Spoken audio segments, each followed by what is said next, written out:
Hello friends, we are back today with the third chapter of Geography for class 6. The topic of today's discussion is motions of the earth. I think all of you must be well aware about the two types of movements which the earth shows, that is the rotation and revolution. Now all of you know, in the last lecture we discussed about the axis of earth, that is an imaginary line passing through the earth connecting north pole with the south pole. So what is rotation?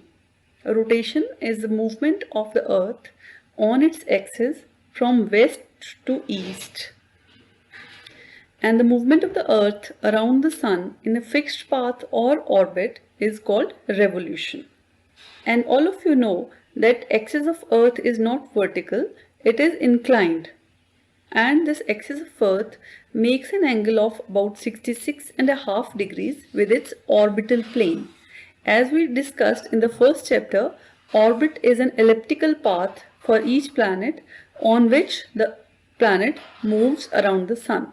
So similarly, earth also has an orbit, and if we make a plane over the orbit, it will be called as orbital plane, and the axis of earth makes an angle of 66.5 degrees with its orbital plane.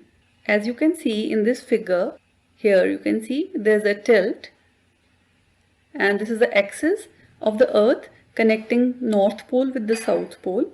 And if we see carefully in this figure, suppose this is the plane of the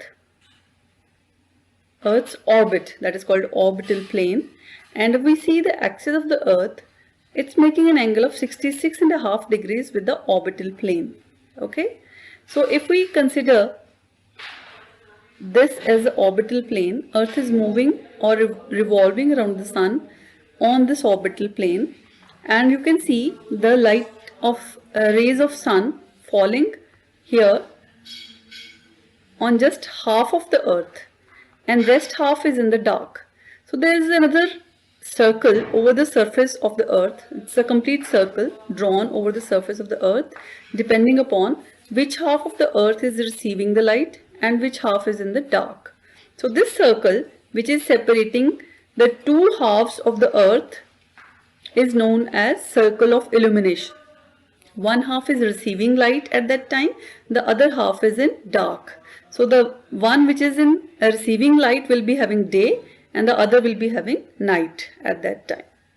Okay, so here you can see in this figure, already we have seen all these latitudes.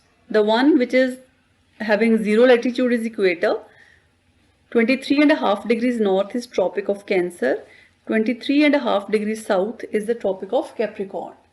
If we draw a vertical line here similar to this circle of illumination, you can see there is an angle of 23.5 degrees between this vertical line and the axis of the earth.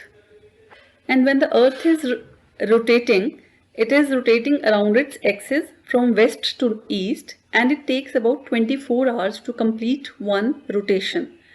And this period of rotation is known as Earth's day. So this is taking place daily. And we all know that the total time for one day is considered as 24 hours. Okay, so imagine if the earth doesn't rotate. If the earth will not rotate, there will be one half of the earth which is always facing the sun, and that will be very hot, and there will be total day on that part. Okay, and the other half which is opposite to the sun will always be in the dark, and there will be freezing cold. If such will be the circumstances that the earth does not rotate, the life would not have been possible, because the conditions would have been very extreme. Okay, the second motion of the earth, which is taking place around the sun in the orbit, is called as revolution. And you all know that the total time taken for one revolution to complete is 365 1/4 days. And that is in this time we just ignore 1/4 day, and we consider 365 days as 1 year, and that is the total time taken for the earth to move around the sun in one circle along the orbit. And if we consider these 1/4 day every year, after every 4th year we get an added day, that is, there will be leap year. So if those 6 hours are saved and added, there will be one extra day in a 4th year, and such a year is called as leap year, in which the February month has 29 days instead of 28 days. So that is why we just compensate for that extra 6 hours every year. Now, if we consider carefully how the earth is rotating and revolving around the sun and around its axis, let's see how the seasons are formed. Day and night are formed because of the rotation of earth around its axis, whereas the seasons which are usually considered as 4, that is winter, summer, spring and autumn, are formed due to the revolution of earth around the sun and the tilt of the earth around its axis. Let's see what is there. Now you can see, start from here. We are starting from 21st June. Okay, so 21st June, what is happening? What is the location? Here is the sun, right? And you can see this is the axis of the earth. Here you can see this north pole present here. You can make out this cursor. The north pole is directed or tilted towards the sun, whereas the south pole is away from the sun. Now what will be the effect of this thing? The rays of sun are falling directly over the Tropic of Cancer. Okay, so making this area more hot, right? And north pole, since north pole is directed here towards the sun, there will be a continuous day for about 6 months, right? And at this position, that is on 21st June, there will be this northern hemisphere is having the hottest day, right? And this is known as summer solstice, right? And there will be summer around this time in northern hemisphere, whereas the southern hemisphere, which is away from the sun, is having winter at this time.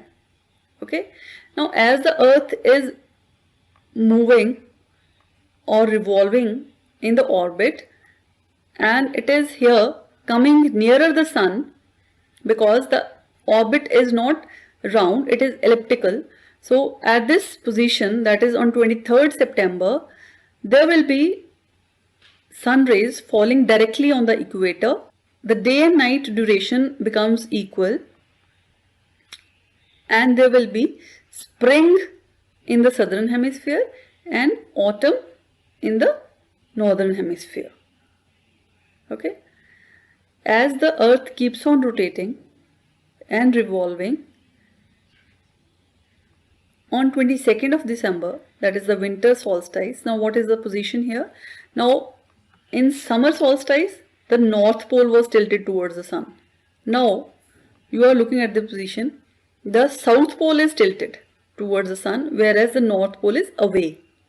It's away from the sun. So what happens?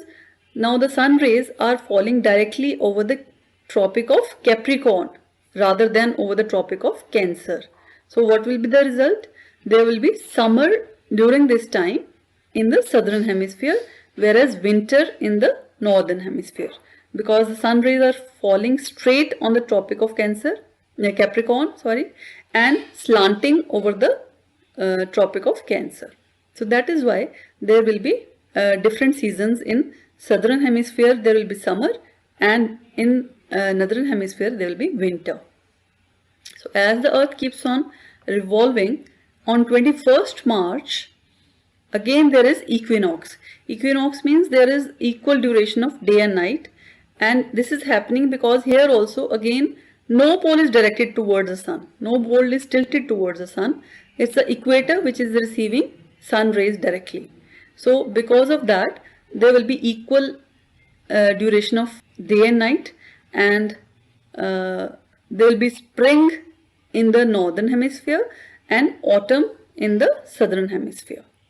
So this is how the motion of Earth makes days and nights. So days and nights are basically formed because of the rotation of Earth around its axis, whereas the seasons are formed mainly due to the revolution of Earth in the elliptical orbit, and thereby the tilt of Earth's axis contributes to the different duration of day and night, and the elliptical nature of the orbit results in summer, winter, spring and autumn. And that's all regarding this chapter. I hope you liked the video. Please like and subscribe to my channel. Thanks for watching.